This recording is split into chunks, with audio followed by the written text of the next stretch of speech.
نحمده ونصلي ونسلم على رسوله الكريم أما بعد فأعوذ بالله من الشيطان الرجيم بسم الله الرحمن الرحيم يا أيها الذين آمنوا لا تتخذوا اليهود والنصارى أولياء بعضهم أولياء بعض صدق الله العظيم اللهم صل على محمد وعلى آل محمد كما صليت على إبراهيم وعلى آل إبراهيم إنك حميد مجيد اللهم بارك على محمد وعلى آل محمد كما باركت على إبراهيم وعلى آل إبراهيم إنك حميد مجيد. معزز سامعین اکرام، ربیع الاول کے حوالے سے تاجدار مدینہ صلی اللہ علیہ وآلہ وسلم کی سیرت، آپ صلی اللہ علیہ وآلہ وسلم کی عمر مبارک کے اعتبار سے بیان ہو رہی تھی، مگر آج اپنے موضوع سے ہٹ کر القدس کے حوالے سے گفتگو کرنی ہے۔ القدس وہ مقدس شہر ہے جہاں پر مسجد اقصی الہ العالمین کے پاک پیغمبر صلی اللہ علیہ وآلہ وسلم نے فرمایا ہے کہ 3 مسجدوں کی طرف سفر کا ارادہ کرو، یا 3 مسجدوں میں نماز کے لیے سفر کرنے کی فضیلت جو ہے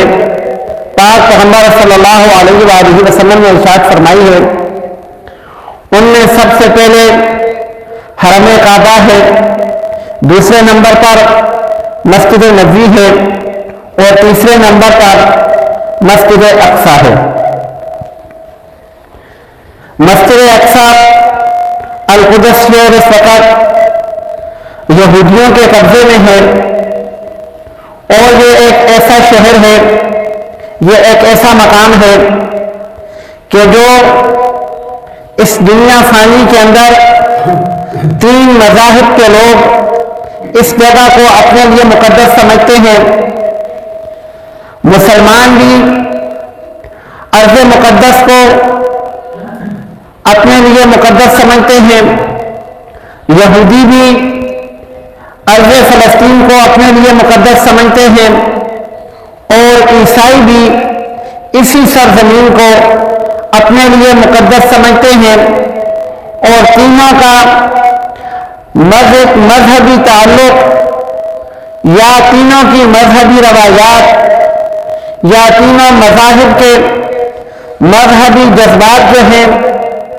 اس جگہ کے ساتھ القدس کے ساتھ ملتے ہیں۔ سب سے پہلے کیونکہ اس وقت القدس پر مسلمان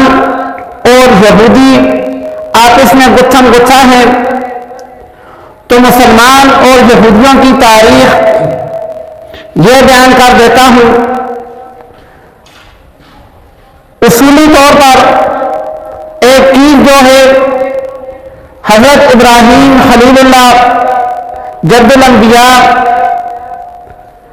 حضرت ابراہیم خلیل اللہ علیہ السلام کو یہودی بھی مانتے ہیں، عیسائی بھی مانتے ہیں، اور مسلمان بھی مانتے ہیں۔ اور کیونکہ حضرت ابراہیم علیہ السلام کے بعد جتنے بھی انبیاء آئے وہ حضرت ابراہیم علیہ السلام کی اولاد سے تھے، اس لیے حضرت ابراہیم علیہ السلام کی عزت، عظمت اور تکریم تینوں مذاہب کے لوگوں کے دلوں میں ہے، اور تینوں کے تینوں اپنے آپ کو ملت ابراہیمی میں شمار کرتے ہیں۔ حضرت ابراہیم علیہ السلام کے 2 بیٹے تھے، حضرت اسماعیل علیہ السلام اور حضرت اسحاق علیہ السلام۔ اسحاق علیہ السلام کے بیٹے تھے یعقوب علیہ السلام، اور یعقوب علیہ السلام کا ایک لقب اسرائیل تھا، تو جو یعقوب علیہ السلام کی آگے اولاد ہوئی وہ بنی اسرائیل کہلائے، اور نبوت کا سلسلہ حضرت ابراہیم علیہ السلام کے بیٹے حضرت اسحاق علیہ السلام کی پشت سے چلا تھا، انہی کی پشت سے حضرت موسیٰ علیہ السلام اس دنیا میں مبعوث ہوئے، اور یہودی حضرت موسیٰ علیہ السلام کو اپنا پیغمبر مانتے ہیں، مسلمان بھی موسیٰ علیہ السلام کو الہ العالمین کا پیغمبر مانتے ہیں۔ فرق صرف اتنا ہے کہ مسلمان کہتے ہیں کہ سیدنا موسیٰ علیہ السلام اللہ کے پیغمبر تھے، برحق تھے، ان کو الہ العالمین نے امت عطا فرمائی تھی، الہ العالمین نے ان کو کتاب عطا فرمائی تھی، مگر موسیٰ علیہ السلام کا دور گزر چکا، وہ خاتم النبیین نہیں تھے، ان کے بعد الہ العالمین نے نبوت کے سلسلے کو جاری رکھا، اس لیے موسیٰ علیہ السلام اپنے وقت میں پیغمبر برحق تھے، ان کی تعلیمات ان کے وقت میں قابل عمل تھی، آج بھی ان کی تعلیمات جو ہیں وہ قابل قدر تو ہیں، قابل عزت تو ہیں، قابل تکریم تو ہیں۔ آج ہم یہ نہیں کہہ سکتے کہ موسیٰ علیہ السلام پر جو کتاب نازل ہوئی وہ قابل تکریم نہیں ہے، قابل عزت نہیں ہے، بلکہ قرآن مجید میں الہ العالمین جگہ جگہ فرماتے ہیں مصدقا لما بین یدیہ من التوراۃ والانجیل، الہ العالمین نے قرآن مجید نازل فرمایا، اور قرآن مجید ایسا ہے کہ جو اس بات پر مور لگاتا ہے کہ تورات برحق تھی لیکن اپنے دور کے اندر تھی، من قبل قرآن سے پہلے تھی، انجیل برحق تھی مگر قرآن سے پہلے تھی، تورات قابل عمل تھی لیکن قرآن سے پہلے تھی، انجیل قابل عمل تھی قرآن سے پہلے تھی، زبور قابل عمل تھی قرآن سے پہلے تھی، تورات، زبور اور انجیل الہ العالمین کی طرف سے نازل کردہ کتابیں ہیں، قرآن اس کی تصدیق کرتا ہے، لیکن بات یہ ہے کہ تورات کے وقت بھی تورات جس پیغمبر پر نازل ہوئی ان کو خاتم النبیین کا لقب نہیں ملا، زبور جس پیغمبر پر نازل ہوئی الہ العالمین نے یہ نہیں کہا کہ یہ آخری نبی ہیں، ان کے بعد کوئی نبی نہیں ہوگا، انجیل نازل فرمائی، یہ اس نے نہیں فرمایا کہ یہ آخری کتاب ہے، یہ آخری نبی ہے، اس کے بعد کتاب نہیں ہوگی، اس کے بعد نبی نہیں ہوگا۔ تینوں کتابوں کے اندر یہ تعلیمات موجود نہیں ہیں، بلکہ حضرت عیسیٰ علیہ السلام نے تو پاک پیغمبر صلی اللہ علیہ وآلہ وسلم کا اسم مبارک اپنی امت کو بتایا تھا کہ میرے بعد ایک پیغمبر آئے گا جس کا نام احمد صلی اللہ علیہ وآلہ وسلم ہوگا، من بعد اسمہ احمد فلما جاءہم بالبینات قالوا ھذا سحر مبین۔ تو جتنے بھی پہلے انبیاء تھے اپنے وقت میں برحق تھے، لیکن یہ امت جو ہے، یہ وقت جو ہے، یہ سیدنا پاک پیغمبر حضرت محمد احمد مجتبی صلی اللہ علیہ وآلہ وسلم کا ہے، موسیٰ علیہ السلام کا گزر چکا ہے، عیسیٰ علیہ السلام کا گزر چکا ہے۔ اب یہودی اپنے آپ کو یہ کہتے ہیں کہ ہم ٹھیک ہیں، وجہ کیا ہے؟ ہمارے پاس اللہ کی کتاب ہے، اللہ کا رسول ہے۔ عیسائی کہتے ہیں کہ ہم ٹھیک ہیں، وجہ کیا ہے کہ ہمارے پاس اللہ کا رسول ہے، اللہ کی کتاب ہے۔ مسلمان کہتے ہیں کہ ہم ٹھیک ہیں، وجہ کیا ہے ہمارے پاس اللہ کی کتاب ہے، ہمارے پاس اللہ کا رسول ہے۔ تینوں کا یہ دعویٰ ہے، لیکن ایک دعویٰ یہودی نہیں کر سکتا، عیسائی نہیں کر سکتا، مسلمان کر سکتا ہے۔ یہودی یہ نہیں کہہ سکتا کہ موسیٰ علیہ السلام نے بتایا تھا کہ میرے بعد کوئی نبی نہیں آئے گا، یہودی یہ نہیں کہہ سکتا، عیسائی یہ نہیں کہہ سکتا کہ عیسیٰ علیہ السلام نے بتایا تھا میرے بعد کوئی نبی نہیں آئے گا۔ جب دونوں انبیاء کی تعلیمات میں یہ چیز شامل نہیں ہے تو یہ بات مان لو کہ پاک پیغمبر صلی اللہ علیہ وآلہ وسلم کی دنیا میں آنے کی خبر تو پہلی امتوں میں موجود تھی، مگر پاک پیغمبر صلی اللہ علیہ وآلہ وسلم کی تعلیمات میں آپ کے بعد آنے والے کسی نبی کی خبر موجود نہیں ہے۔ تو میں عرض کر رہا تھا کہ مسلمانوں کے اندر، یہودیوں کے اندر اور عیسائیوں کے اندر فرق صرف اتنا ہے کہ عیسائی یہ بات نہیں سمجھتے کہ ہمارے پیغمبر نے آخری پیغمبر ہونے کا دعویٰ نہیں کیا تھا تو اس کا مطلب ہے آخری پیغمبر آئے گا۔ یہودی یہ بات نہیں سمجھتے کہ ہمارے پیغمبر نے آخری پیغمبر ہونے کا دعویٰ نہیں کیا تھا، اس لیے آخری پیغمبر آئے گا۔ اور جب پاک پیغمبر صلی اللہ علیہ وآلہ وسلم اس دنیا میں تشریف لائے، فلما جاءہم بالبینات، پاک پیغمبر صلی اللہ علیہ وآلہ وسلم واضح معجزات لے کر آئے تو ان لوگوں نے اس کا انکار کر دیا۔ انکار کیوں کیا؟ وجہ کیا تھی؟ اللہ رب العالمین قرآن مجید میں فرماتے ہیں الذین آتیناہم الکتاب یعرفونہ کما یعرفون ابناءہم۔ الذین آتیناہم الکتاب، الہ العالمین فرماتے ہیں کہ یہ یہودی بھی اور یہ عیسائی بھی، ان دونوں کے پاس کتاب موجود ہے، اور جن کو ہم نے کتاب دی الذین آتیناہم الکتاب یعرفونہ، وہ پاک پیغمبر صلی اللہ علیہ وآلہ وسلم کو ایسے ہی پہچانتے ہیں کما یعرفون ابناءہم، جیسے اپنے بیٹے کو پہچانتے ہیں۔ یعنی آپ صلی اللہ علیہ وآلہ وسلم کی نبوت کے اندر ابہام ان کو بھی نہیں تھا، ایک ضد تھی، ایک تعصب تھا کہ پاک پیغمبر صلی اللہ علیہ وآلہ وسلم کو نبی ماننے کے اندر جو چیز رکاوٹ تھی وہ ضد اور وہ تعصب کیا تھا؟ وہ تعصب اور ضد یہ تھی کہ حضرت ابراہیم خلیل اللہ کے بیٹے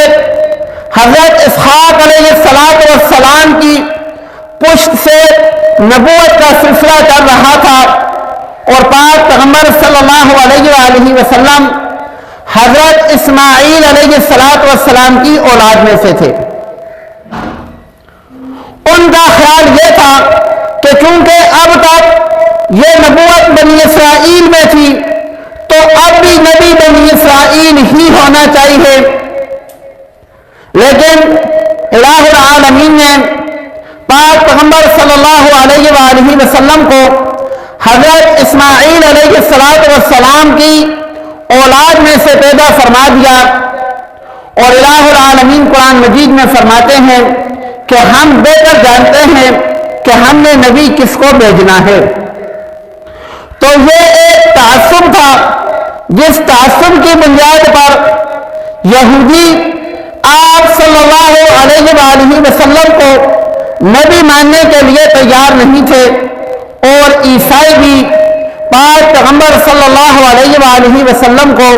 نبی ماننے کے لیے تیار نہیں تھے۔ اور پاک پیغمبر صلی اللہ علیہ وآلہ وسلم نے پہلی امتوں کے اندر جو احکام صحیح حالت میں موجود تھے ان کو ویسے ہی رکھا. مثال کے طور پر ہم لوگ قربانی کرتے ہیں، ابراہیم علیہ السلام کی سنت ہے. مسلمانوں کے چہرے کے اوپر داڑھی ہوتی ہے، تمام انبیاء کی یہ سنت ہے. قتل کرنا حرام ہے، پہلی امتوں میں بھی تھا، اس امت کے اندر بھی ہے. تو جو پہلی امتوں کے اندر باتیں صحیح طور پر موجود تھیں، یا جو باتیں اور جو احکام الہ العالمین رکھنا چاہتے تھے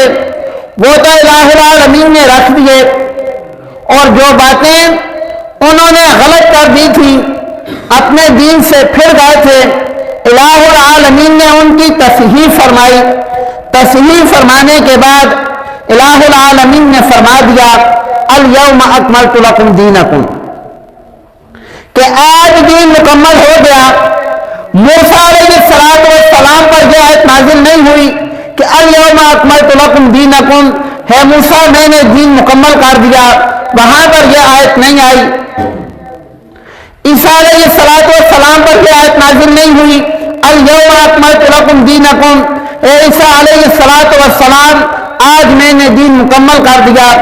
دونوں پر یہ آیت نازل نہیں ہوئی. یہ آیت اگر مقدر بنی تو پاک پیغمبر صلی اللہ علیہ وآلہ وسلم کے مقدر میں آئی، اور دین آ کر پاک پیغمبر صلی اللہ علیہ وآلہ وسلم پر مکمل ہوا. جب مکمل ہو گیا تو الہ العالمین نے آگے بھی 2-3 الفاظ ذکر فرما دیے کہ ابہام دور ہو جائے. الہ العالمین فرماتے ہیں وَرَضِيتُ لَكُمُ الْإِسْلَامَ دِينًا، کہ آج سے مجھے اسلام ہی پسند ہے. یہودیت کو نہیں کہا رضیتو، عیسائیت کو نہیں کہا رضیتو. رضیتو کہا تو اسلام کے لیے. جب اللہ کو اسلام پسند ہے تو یہ بات مان لینی چاہیے کہ موسیٰ علیہ السلام کی تعلیمات کا وقت گزر چکا، عیسیٰ علیہ السلام کی تعلیمات کا وقت گزر چکا. یہ وقت پاک پیغمبر صلی اللہ علیہ وآلہ وسلم کی تعلیمات کا ہے، ان کی امت کا ہے اور ان کے اسلام کا ہے. تو بیت المقدس جو ہے اس کو یہودی اپنے لیے مقدس سمجھتے ہیں. وہ کہتے ہیں ہمارا یہاں ہیکل سلیمانی تھا. عیسائی اپنے لیے مقدس سمجھتے ہیں، مسلمان اپنے لیے مقدس سمجھتے ہیں. ایک تو اس کی تقدیس اور مقدس سمجھنے کی وجہ میں نے بتائی ہے کہ آپ صلی اللہ علیہ وآلہ وسلم نے مباح اور جائز قرار دیا ہے کہ 3 مسجدوں کی طرف سفر کرو، حرمین شریفین، مسجد نبوی اور مسجد اقصی. دوسری چیز جو مسلمانوں کو مسجد اقصی کے زیادہ قریب کرتی ہے وہ مسلمانوں کا قبلہ اول ہے. آپ صلی اللہ علیہ وآلہ وسلم نے اپنی بعثت کے مکہ کا جو بھی عرصہ تھا 10 سال تھے، آپ صلی اللہ علیہ وآلہ وسلم بیت المقدس کی طرف منہ کر کے نماز پڑھتے تھے. مدنی دور کے اندر بھی پاک پیغمبر صلی اللہ علیہ وآلہ وسلم 16 سال یا 16 مہینے یا 17 مہینے تک بیت المقدس کی طرف ہی منہ کر کے نماز پڑھتے رہے، اور پاک پیغمبر صلی اللہ علیہ وآلہ وسلم کی خواہش تھی کہ الہ العالمین ہمارے اس قبلے کو بدل دے تاکہ یہودی علیحدہ ہو جائے، مسلمان علیحدہ ہو جائیں.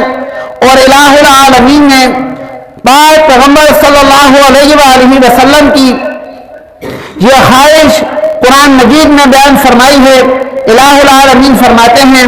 قد نرى تقلب وجهك في السماء، اے میرے پاک پیغمبر صلی اللہ علیہ وآلہ وسلم،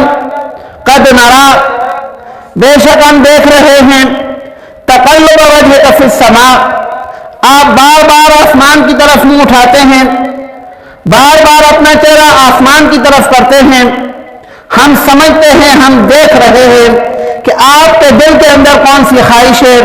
فَلَنُوَلِّيَنَّكَ قِبْلَةً تَرْضَاهَا، اے میرے پاک پیغمبر صلی اللہ علیہ وآلہ وسلم، ہم آپ کو اسی قبلے کی طرف پھیر دیں گے، تَرْضَاهَا، جس پر آپ راضی ہیں۔ الہ العالمین نے مدنی دور کے 16 یا 17 ماہ بعد بیت المقدس سے ہٹ کر حرمین شریفین کو قبلہ بنا دیا، اور اس وقت پاک پیغمبر صلی اللہ علیہ وآلہ وسلم نماز پڑھ رہے تھے، اور آج بھی وہ مسجد موجود ہے جس کو ذو قبلتین مسجد کہا جاتا ہے۔ پاک پیغمبر صلی اللہ علیہ وآلہ وسلم نے اس مسجد میں نماز بیت المقدس کی طرف منہ کر کے بھی پڑھی، اور پھر وہی نماز پاک پیغمبر صلی اللہ علیہ وآلہ وسلم نے بیت اللہ کی طرف منہ کر کے بھی پڑھی۔